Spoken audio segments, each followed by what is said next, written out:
Halo, kita jumpa lagi dalam video kali ini. Video ajar kali ini dan dari belajar arsitektur,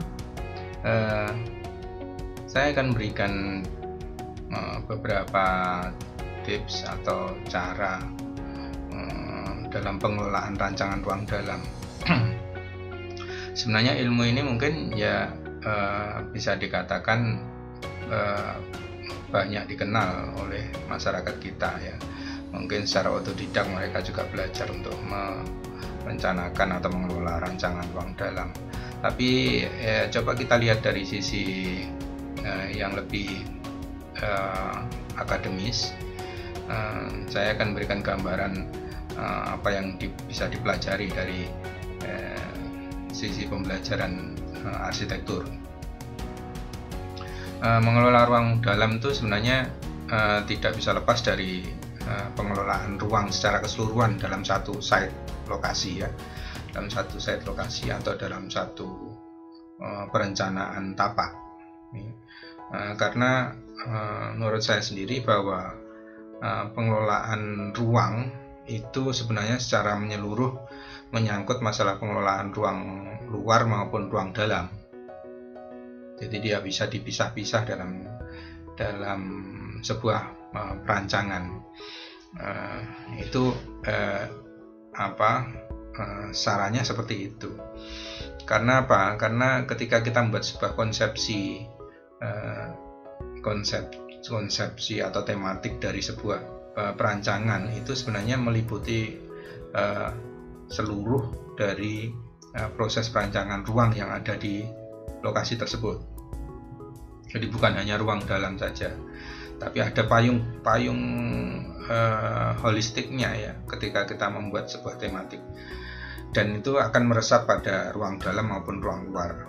Dari sisi estetika, dari sisi pengelolaan, kecantikan, hubungan ruang dan lain-lainnya itu nanti dikendalikan oleh konsep holistik dari sebuah tema itu menyangkut semua ruang ya, ruang dalam dan ruang luar, karena komponennya yang besar itu ya ada di ruang dalam dan ruang luar.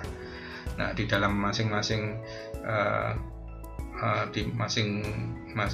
grup ini, ruang dalam ruang luar juga masih ada terdapat beberapa komponen-komponen yang menyusun, yang tersusun di sana ya. Nah, saya akan fokus pada pengelolaan di ruang dalam, meskipun ini menyangkut hubungannya ada dengan ruang luar. Jadi mungkin saya akan kasih prolog bahwa merencanakan ruang dalam itu tentunya nanti wujudnya dalam bentuk denah ya. Itu sebenarnya bisa berhubungan langsung dengan masalah pengelolaan ruang dalam. Jadi ketika kita merancang ruang dalam, itu juga merancang ruang luar sekaligus, karena di sana kita tidak ingin terpisah antara konsepsi ruang dalam dan ruang luar itu sendiri. Nah, dalam ruang dalam pada menyusun itu komponennya mungkin saya bagi dua saja pembahasannya ya, antara pemrograman ruang aktivitas, yang ini sebenarnya lebih banyak berorientasi pada sesuatu yang kuantitatif ya, yang terukur dan menyangkut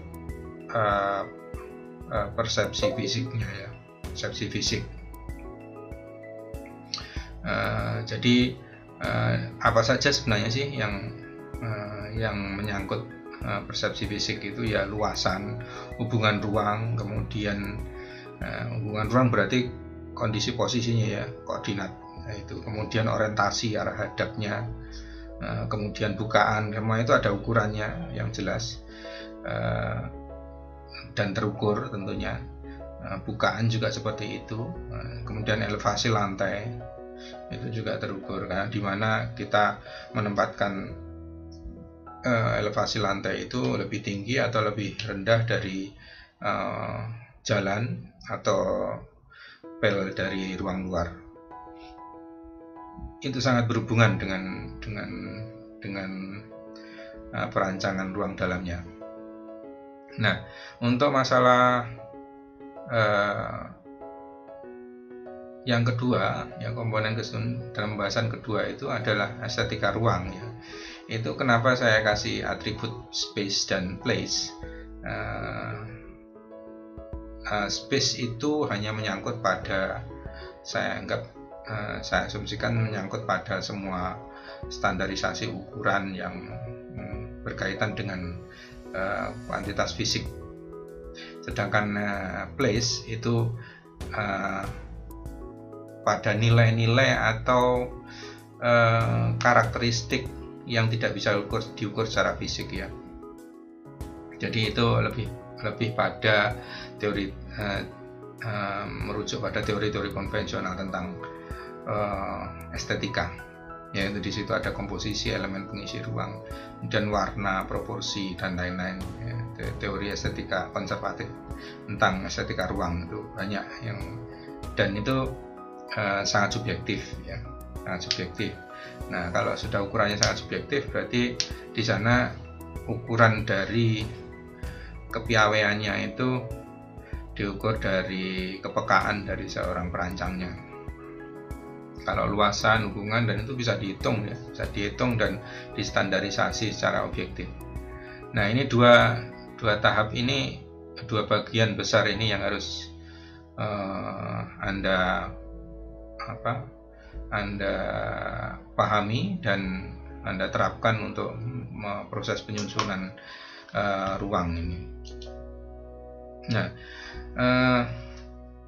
subtopik pertama, pastikan bentuk dasar rumah yang dikonsepkan dalam site plan itu ya.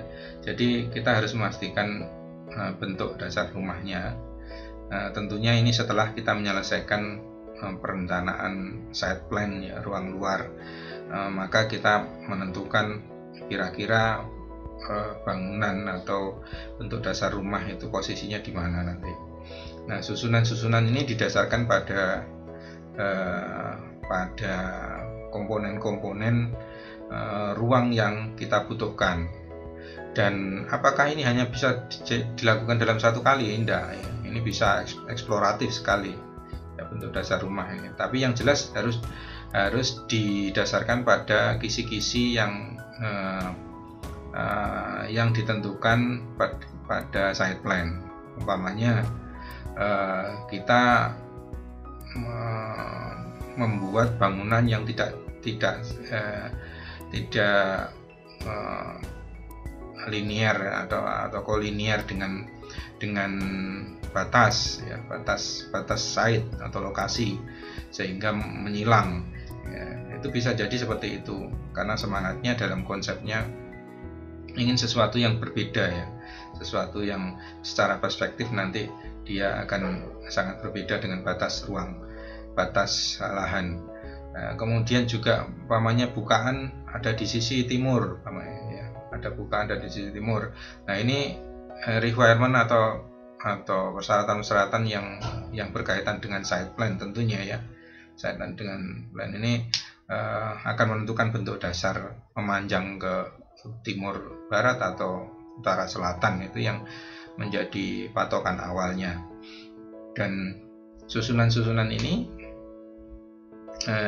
nanti secara outline-nya akan menentukan komposisi ruang luar ya, komposisi ruang luar. Dan komposisi ruang luar ini yang saya bilang tadi bahwa kita bersamaan dengan membuat sebuah membuat sebuah denah bentuk dasar rumah, itu juga akan langsung berhubungan dengan ruang luar. Jadi kalau Anda tidak bisa menyelesaikan secara parsial, ketika Anda berpikir tentang ruang dalam itu, otomatis ruang luar juga masuk di sana, ya, masuk menjadi bagian itu. Nah, kemudian setelah bentuk dasar itu kira-kira sudah punya kisi-kisinya ya. Punya kisi-kisinya sebenarnya apa?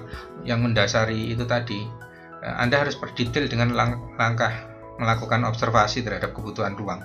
Jadi biasanya kita buat daftar itu ya, buat daftar ruang daftar ruang tidur, ini Anda observasi ke klien dan kebutuhan kira-kira defaultnya itu, kebutuhan standarnya itu yang umum apa, kemudian langkah berikutnya melakukan observasi ke klien kita ya, ke klien kita untuk menggali kira-kira ada kebutuhan yang spesifik enggak terhadap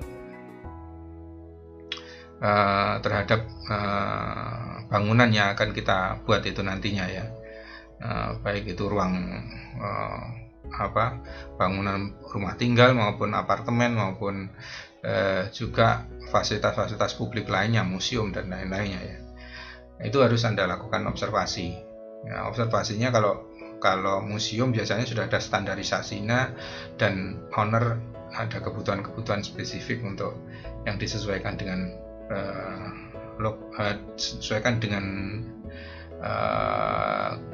kebiasaan yang muncul di sana. Nah, observasi ini penting sekali. Ya, observasi ini penting sekali karena di sana Anda dapat data-data yang bisa merujuk untuk memperkuat proses aktualisasi dari ruang-ruang yang akan kita rancang itu nantinya ya. Jadi mungkin beberapa bangunan tertentu membutuhkan ruang-ruang yang spesifik ya, ruang-ruang spesifik karena umpamanya kalau rumah tinggal ada owner yang ingin ada ruang yang untuk pemeliharaan binatang khusus ya karena kegemarannya binatang-binatang yang sangat ekstrim mungkin ya, itu bisa jadi seperti itu. Kemudian ada ruang kebutuhannya kalau sebuah kantor ada tempat khusus untuk beristirahat namanya ya, bukan hanya office saja tapi untuk istirahat, atau juga kantornya sudah open space, jadi proses penataannya sudah sangat milenial sekali. Akhirnya kita harus mengobservasi ulang tentang fungsi dan kebutuhannya yang akan kita tampung untuk nanti dalam sebuah perancangan. Jadi kesimpulan observasi ini sangat dibutuhkan setelah kita bisa membuat outline-nya. Dalam ini kita sekaligus melakukan observasi dalam jangka yang sangat berdekatan sekali kalau melakukan observasi dan penentuan penentuan bentuk di dalam site itu ya. Nah, jenis-jenis ruang ini dalam waktu yang pendek, dalam waktu yang berdekatan juga harus kita lakukan studi ruangnya terhadap aktivitas yang ditampung. Umpamanya tadi ada ruang untuk hobi ya, kegemarannya karena binatang-binatang ekstrim yang mungkin dia memelihara singa, ya barangkali saja itu ya bisa jadi beberapa orang sangat nyaman, sangat senang dengan binatang-binatang yang dilindungi seperti itu, tentunya dengan izin. Mungkin juga ular dan ya yang lainnya.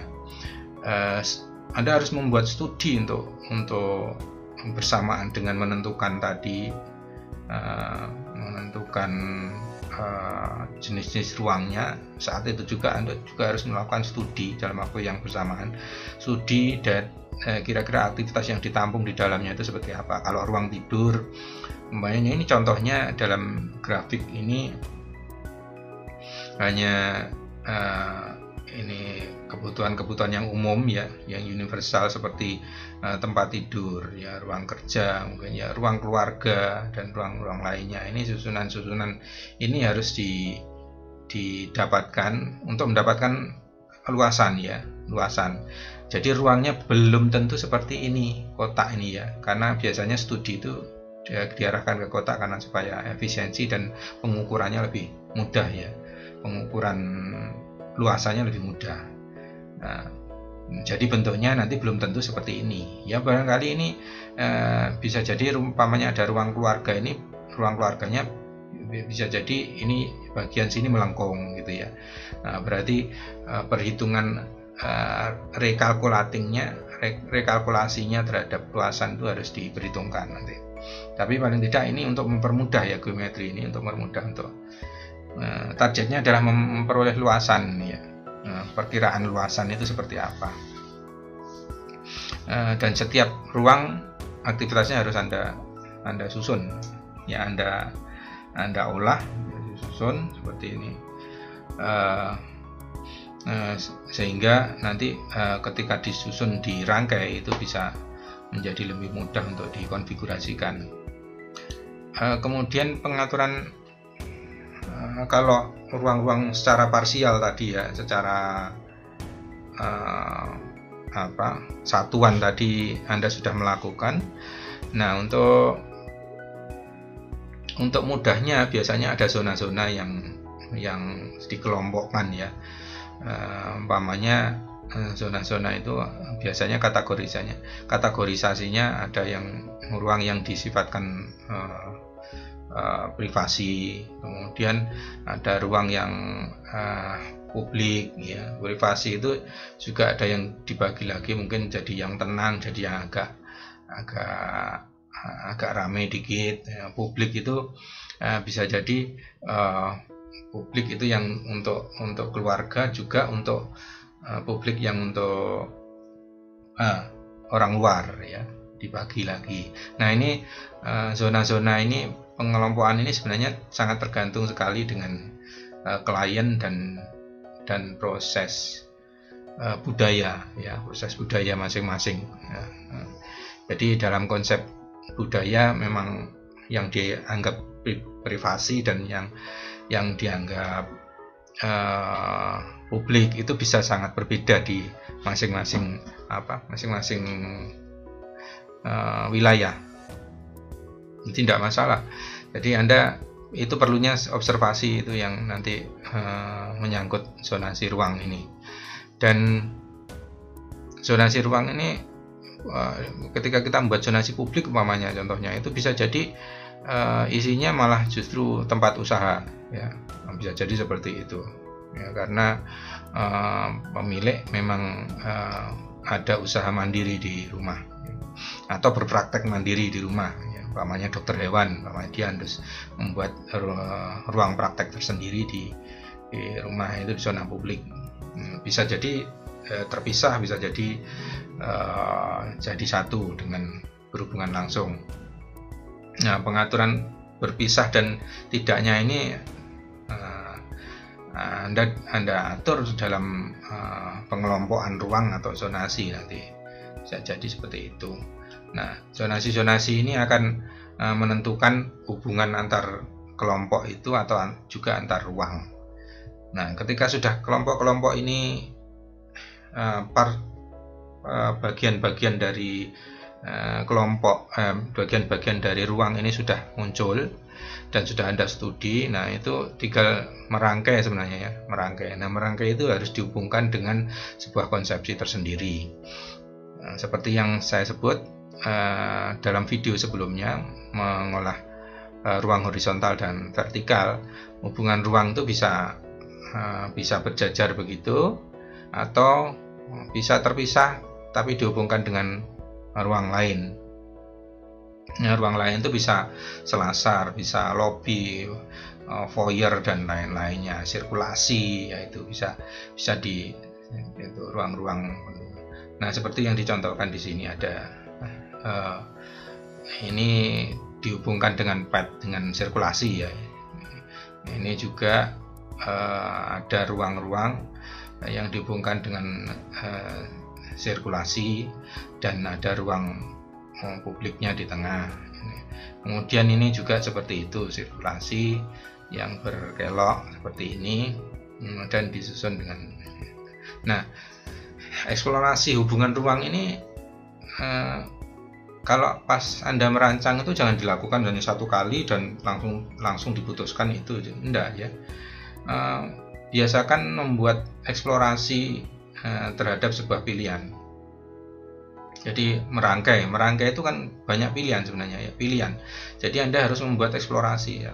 Nah, itu sampai kira-kira yang sesuai dengan tematik yang Anda usung ya, tematik Anda usung pada waktu merancang itu apa, sehingga nanti kristalisasi dari semua ide-ide itu menjadi sebuah rancangan yang bagus nantinya, yang sesuai dengan konsep awalnya. Jadi merangkai ruang ini perlu tips-tips khusus untuk Anda lakukan, dan itu tidak bisa dilakukan satu kali ya. Anda harus berulang-ulang ya, berulang-ulang untuk membuat ini. Nah, sampai kapan batasnya ya? Perancangan itu memang nggak ada selesainya, cuman pada batas tertentu Anda bisa memutuskan bahwa itu sudah mendekati kesesuaian ya. Lakukan eksplorasi komposisi ruang. Jadi Anda sudah dapat agregatnya, terus kemudian dikelompokkan, terus disusun ini, kemudian dieksplorasi susunannya ini, dan itu sesuaikan dengan dikoreksi dengan konsep-konsep ruang yang harus dipenuhi ya, perhubungan konsep ruang yang harus dipenuhi. Umpamanya ini ada ruang makan dan ruang keluarga, itu harus hubungan ruangnya besar, maka harus ada koreksi di sini supaya berhubungan antara ruang ini dan ruang ini bisa lebih sesuai, lebih dekat ya. Nah, caranya seperti apa ya? Bisa jadi merubah beberapa komponen-komponen yang ada di sini ya, komponen-komponen di sini, supaya nanti secara hubungan ruang dia lebih dekat ya, lebih bisa dinikmati. Nah, ini menyangkut, kalau tadi dari awal sampai yang terakhir sebelumnya ini kita banyak berhubungan dengan teknik-teknik yang cenderung kuantitatif ya. Jadi mengukur ruang itu dari sisi posisi, semua terukur ya, posisi, besaran dan koordinat ya, dan lain-lainnya yang sifatnya physically dia bisa terukur. Nah, berikutnya yang seperti yang saya jelaskan dari di awal sendiri, bahwa tahap selanjutnya itu setelah ukuran-ukuran standar yang kuantitatif tadi sudah tercapai, paling tidak itu mendekati gitu ya. Kalau persis itu sebenarnya tidak bisa ya, karena kita masih ada toleransi. Kalau di arsitektur toleransinya memang mungkin sentimeter persegi sampai meter persegi, jadi tidak perlu mili ya. Selisih sentimeter persegi sampai meter persegi itu masih bisa ditoleransi mungkin. Fungsi masih bisa berjalan, cuman mungkin dari sisi kenyamanan itu nanti agak berkurang. Nah, tahap kedua ini Anda harus berusaha untuk membuat ruangan dengan spesifikasi fisik seperti itu tadi, itu bisa muncul dalam penampilan yang baik dari sisi nilai atau nilai value dari sebuah ruangan. Contohnya begini, jadi kalau 3x4 itu umpamanya dalam satu ruangan ini ya, satu ruangan tidur ini, secara fungsi mungkin sudah disusun ini tempat tidur dan perabot dan lain-lainnya, ini sudah secara physically kuantitatif dia sudah oke ya. Mungkin dari sisi ergonomik ukuran itu mungkin juga sudah sesuai. Cuman ya, ada cumannya ini. Ada persyaratan satu lagi di arsitektur itu yang memang ini sangat krusial dan subjektif, itu masalah penampilan atau suasana atau nilai ruang itu menjadi sebuah place ya, menjadi sebuah ruang yang bermakna Ya, bermakna itu berarti berkesan, bisa mewakili jati dirinya pemakainya di sana. Jadi kalau ruang itu menjadi sebuah mempunyai makna yang cukup baik bagi pemakainya, usernya, maka itu fungsi sebagai place-nya itu berjalan di sana. Jadi orang nyaman di dalamnya, ya. Orang bisa nyaman menikmati ruang tersebut sebagai sesuatu yang menyenangkan bagi dirinya. Nah, karena ini urusannya masalah kepekaan afektif, ya, maka hal-hal seperti komposisi, kemudian warna, dan ini cenderung psikis, ya. Cenderung psikis itu harus ditangani secara hati-hati, dan perancang memang membutuhkan sebuah kepekaan yang baik supaya bisa menerjemahkan apa yang dibutuhkan oleh pemakai, ya, seperti ruang dalam, bahkan pun ruang-ruang luar itu juga menjadi bagian yang harus direncanakan. Umpamanya ada ruang luar yang ya orang suka nongkrong di ruang luar dengan seperti orang di hotel itu, sehingga mendapat kenyamanan serasa di hotel. Maka kita harus bisa menangkap bahwa komponen-komponen penentunya yang determinan untuk membangun suasana tersebut, Anda harus bisa merasakan dan mewujudkan dalam sebuah desain. Yang tentu itu sangat subjektif sekali, tapi itu pun bisa didekati, ya. Bukan berarti itu sama persis, enggak. Nah, itu didekati dengan proses berkomunikasi dengan pengguna, karena kepekaan pengguna dan kepekaan dari seorang perancang arsitek itu sendiri juga cukup berbeda nanti, ya. Jadi rupakan dalam proses estetika dalam bentuk 3 dimensi, ya. Kuncinya nanti, kunci akhirnya di sana. Jadi simpulannya itu kalau ruang itu secara fisik dia sesuai dengan kebutuhan untuk beraktivitas, itu bisa, kemudian untuk mandi atau tidur, ya bisa, ya, tidak sempit, ya, sirkulasi juga jalan. Tapi kalau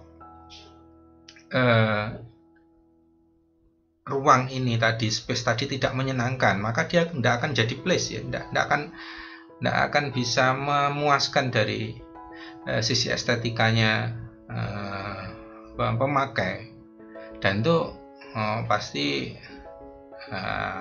akan menimbulkan masalah, ya, karena semua ini pasti ukurannya pada proses pembiayaan dan lain-lainnya, ya. Nah, kalau sampai membuang-buang pembiayaan tanpa mendapatkan kepuasan dari klien, itu juga masalah besar sekali, ya. Masalah besar sekali kalau Anda berpraktek di sana sampai seperti itu, ya, masalahnya bisa rumit. Ya,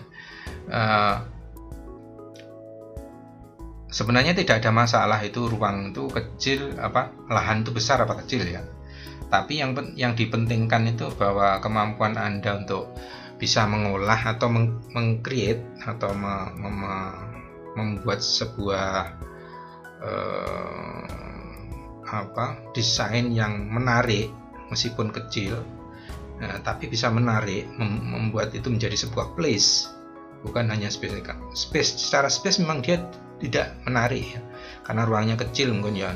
Tapi kalau kita bisa mengatur itu dengan kelihayan kita, kepiawaian kita sebagai perancang, untuk membangun image dan membuat menjadi place, itu saya yakin tidak masalah, itu. Ya, banyak contoh-contohnya ruang-ruang kecil, ruang-ruang mungil atau rumah-rumah mungil atau desain-desain yang mungil itu menjadi sangat menarik, karena faktornya bukan hanya luasan.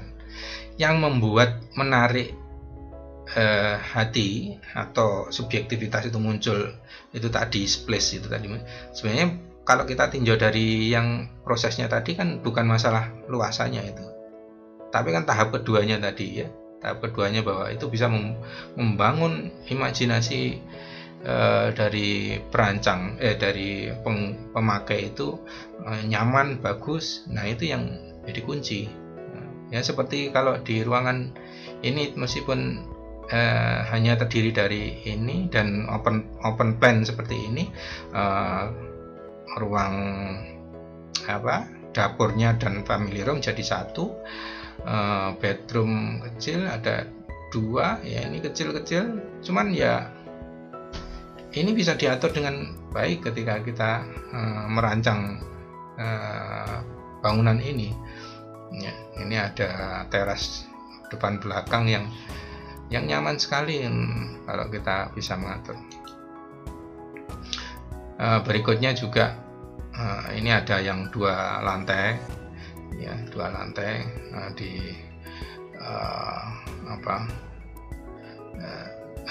disusun dengan ruang yang cukup kecil juga menurut saya, kecil tapi efisiensinya cukup tinggi.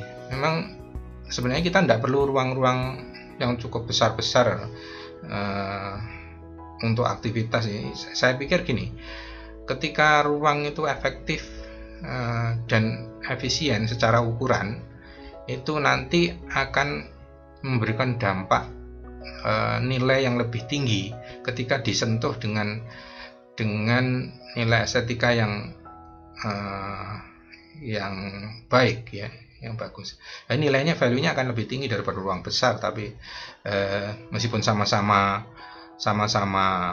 bagus secara ide subjektif tentang estetikanya, tapi value-nya jauh lebih tinggi di ruang-ruang yang efektif seperti ini, karena toh penggunaan itu juga tidak terus-menerus di sana ya. Itu kan mobile kita itu ya, mobile. Dan jangan-jangan di rumah itu juga kalau siang kita kerja dan enggak dipakai juga kan, enggak dipakai juga. Dan itu bisa diatur. Nah, hubungan ruang antara satu dan ruang ini bisa terbuka seperti ini terbuka semua ya, dengan menyusun hanya memberikan batas-batas yang tidak masif, tidak terpisah dengan baik. Kalau ruang kecil memang sebaiknya tidak banyak dinding-dinding masif yang menyekat ya, kecuali untuk memang tempat yang privasinya tinggi seperti ruang tidur ya, butuh privasi tinggi. Tapi ketika itu tidak butuh privasi tinggi ya, lebih menyenangkan kalau itu dikonsepkan dalam open plan ya, open plan. Ini juga ciri khas biasanya kan kalau ruang-ruang kita, rumah-rumah kita itu kan disusun habis sampai batas lahan ya. Ya boleh saja sebenarnya ya, cuman seperti kasus-kasusnya kalau kita mau healthy housing atau healthy building, maka syarat-syarat untuk pengelolaan sirkulasi, kemudian pencahayaan, kemudian itu juga harus mendapat penanganan secara baik ya. Kalau bisa aliran udara itu bisa cross ventilasi ya, bisa silang ya, bisa silang supaya supaya terjadi aliran yang bisa mengcover pada ruangan tersebut, seluruh ruangan. Nah, seperti ini sebenarnya juga sangat riskan kalau gini Anda tambah di bagian sini, ini ada sebuah taman, kita pecah, itu akan sangat bagus ya, sangat bagus. Atau paling tidak kalau memang ini ruang tidurnya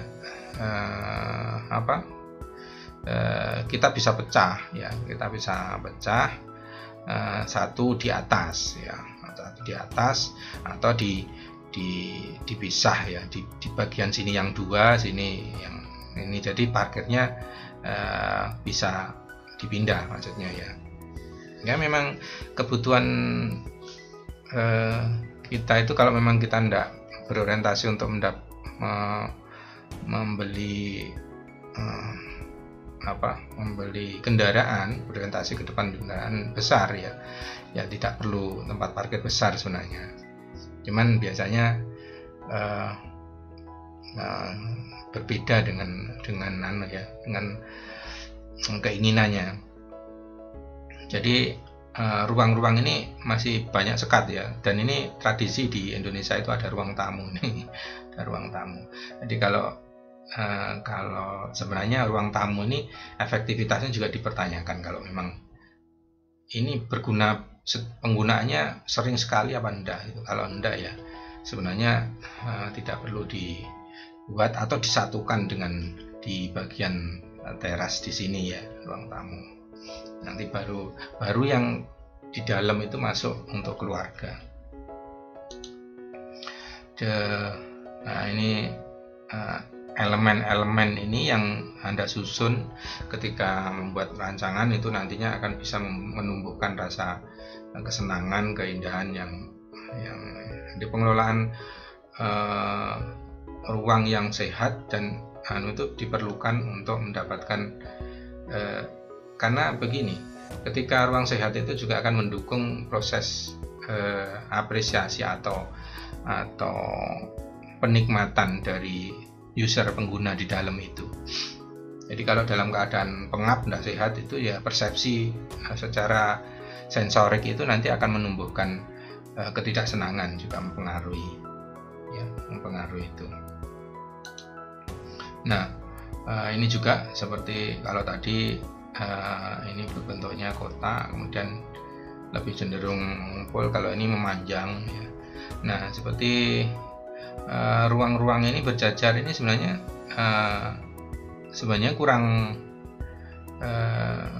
kurang sehat sih ya. Ini kurang sehat, kecuali memang ini kalau ini ada ventilasinya di bagian sana, tidak masalah ini ya. Sepertinya ada ini di samping kiri kanan. Jadi mungkin lahannya masih ada ini. Nah ini seperti teras di belakang ini yang ada dek kayunya ini, cukup nikmat untuk dibuat ngopi dan lain-lainnya pada sore hari atau pagi hari.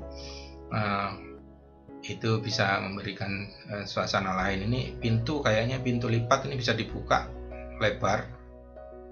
Ini tempat sepertinya biliar ya, ada tempat biliar ini bisa dibuka kayaknya sebenarnya juga. Berarti sirkulasinya juga cukup panjang. Yang bagus itu memang kalau di kita bangunan itu ramping ya, tidak mengumpul ya. Bangunan itu ramping, tidak mengumpul ya. Kenapa? Karena untuk penghawaan silangnya jauh lebih mudah kalau ramping bentuknya bangunannya. Tapi kalau mengumpul nanti biasanya di tengah itu nanti jadi krodit ya, jadi lebih krodit untuk masalah penghawaan di tengah. Jadi yang bagus itu sebenarnya ramping ya, ramping bisa disusun dengan banyak berhubungan dengan ruang luar, itu lebih bagus.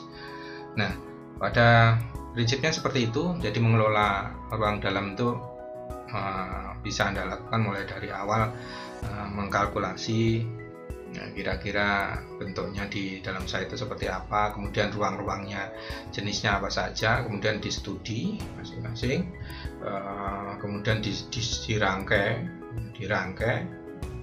ditambahkan ruang-ruang yang tambahan, dan kemudian diwujudkan dalam dieksplorasi setelah fix nanti dirupakan dalam bentuk 3 dimensi. Itu yang seharusnya setelah dalam berupa 3 dimensi itu prosesnya sebenarnya masih banyak yang harus dilakukan, karena dia akan mengalami proses interpolasi antara keinginan klien kita dan kita sendiri sebagai manajer untuk mengatur ini supaya ideal ya, manajer desain ini supaya ideal dari sisi kesehatan, dari sisi, karena yang memahami keilmuan tentang manajerial, tentang healthy healthy housing dan lain-lainnya itu memang perancangnya sendiri. Jadi masukan-masukan parsial dari klien itu dibutuhkan untuk membangun ini ya, membangun desain yang lebih yang diinginkan. Saya kira itu yang bisa saya berikan untuk pertemuan kali ini. Kita membahas tentang mengelola ruang dalam. Semoga saja bisa bermanfaat untuk Anda semua. Jangan lupa untuk selalu mengikuti video-video dari Belajar Arsitektur. Yuk belajar arsitektur dalam channel yang sama ya. Terima kasih telah mengikuti video ini. Jangan lupa untuk subscribe dan share ke teman-teman yang membutuhkan, dari perancang maupun arsitek pemula. See you.